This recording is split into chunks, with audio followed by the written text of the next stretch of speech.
finalizar o momento com Deus, eu sou o pastor José Pereira.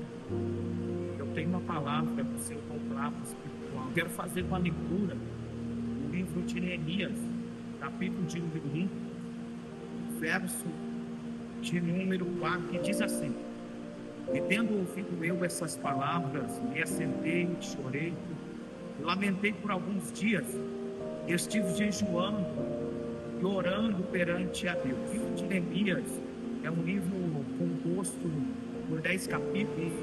Pano de fundo traz a destruição dos muros de Jerusalém. Já faziam 90 anos. Neemias, neste momento, ele reside na Pérsia Medeia e ele serve ao rei Artaxerxes, que manda em 127 províncias. E Neemias, no mês de Quisleu, ele recebe uma notícia do seu irmão que a cidade ainda continua destruída, o povo continua em miséria. E a narrativa do texto diz que quando Neemias ouviu essas palavras, ele se assentou e chorou por alguns dias. O texto diz dessa maneira, por alguns dias. Mas a narrativa do texto diz que depois de alguns dias ele esteve orando e jejuando ao reino do céu, porque ele viu que lamentar, chorar, não ia trazer nenhum resultado. Depois de alguns dias de ter orado, jejuar, a palavra do Senhor diz que ele recompõe a sua força e ele começa um grande propósito, um propósito de oração para mudar a situação de Jerusalém. A narrativa do texto nos mostra que no mês de Nissan, que era o mês de março para abril, ele estava indo cumprir o seu ofício, e a palavra do Senhor diz que naquele dia o rei notou que ele estava muito triste, e ele olhou para ele, faz uma pergunta para ele. É Deus trabalhando na vida do rei depois de 4 meses de silêncio, dizendo para ele: o que você quer, Neemias? Mas a palavra do Senhor diz que Neemias tomou a atitude certa, e a atitude certa que ele tomou foi quando ele orou ao Senhor.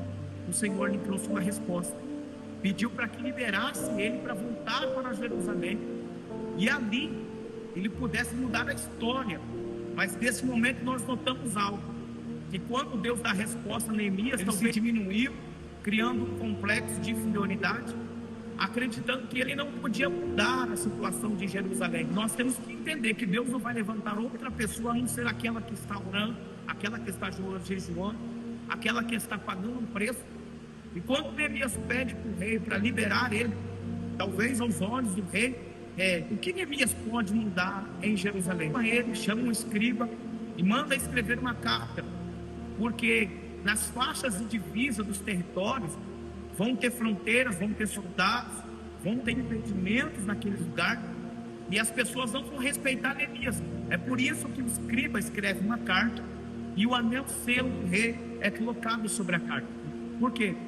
Porque Deus está dando legalidade agora para Neemias para dizer que não tem fronteira, que não tem barreira, que não tem impedimento, que não tem amarração. Quando ele chega em Jerusalém e ele olha o estado calamitoso, ele vê que a nação de Israel está destruída mesmo, e que os muros há 90 anos estão destruídos. Mas eu estou aqui porque eu estou debaixo da mão de Deus. Vamos levantar os muros que estão caídos. É lógico que no meio das pessoas havia aqueles que não queriam que os muros se levantassem, ou disseram entre eles que se o muro levantasse ou tentasse levantar os muros, Sambalate e Tobias ia se levantar. Nós aprendemos aqui muitas coisas com Neemias, que quando Deus nos envia para um local, Deus nos envia para fazer a diferença. Deus nos envia para mudar o status daquele local, para levantar de fato o que está caído. Deus nos deu a unção do crescimento. Então a palavra que eu quero liberar para a sua vida é que, se você acreditar na sua chamada, Deus vai mudar na sua vida. E através da mudança que Deus faz na sua vida, aonde Ele te enviar, Ele vai mudar. Porque Ele está entregando espada na sua mão e uma colher na outra, para que você receba o crescimento da parte de Deus.